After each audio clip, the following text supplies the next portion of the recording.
పోయాక కాదు, ఉన్నప్పుడే చేయండి. 1. చర్చికి నడిచి వెళ్ళే అవకాశం ఉన్నప్పుడే వెళ్ళండి. ఎవరో నలుగురు మోసుకెళ్లే వరకు ఆగవద్దు. 2. కళ్ళ చూపు బాగా చూడగలిగినప్పుడే బైబిల్ చదవండి. చూపు పోయిన తర్వాత చదవగలవా? 3. మోకాళ్ళతో ప్రార్థించే అవకాశం ఉన్నప్పుడే ప్రార్థించండి. మోకాళ్ళు వేయలేనప్పుడు ఎలా ప్రార్థించగలవు? 4. దేవుని సువార్త ప్రకటించే అవకాశం ఉన్నప్పుడే ప్రకటించండి. నీవు లేవలేని స్థితిలో ఎలా సువార్తన చేయగలవు? 5. శరీరంలో శక్తి ఉన్నప్పుడే దేవుని పనికి సహకరించు. బలహీనమైన తర్వాత ఏడ్చి ప్రయోజనమేమి? 6.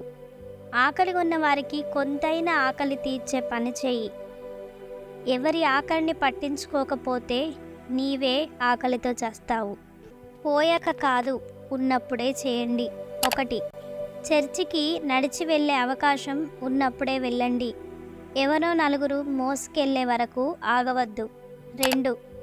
కళ్ళ చూపు బాగా చూడగలిగినప్పుడే బైబిల్ చదవండి. చూపు పోయిన తర్వాత చదవగలవా? 3.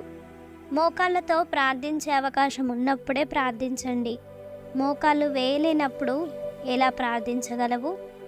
4. దేవుని సువార్త ప్రకటించే అవకాశం ఉన్నప్పుడే ప్రకటించండి. నీవు లేవలేని స్థితిలో ఎలా సువార్తన చేయగలవు? 5. శరీరంలో శక్తి ఉన్నప్పుడే దేవుని పనికి సహకరించు. బలహీనమైన తర్వాత ఏడ్చి ప్రయోజనమేమి? 6. ఆకలి ఉన్న వారికి కొంతైనా ఆకలి తీర్చే పని చేయి.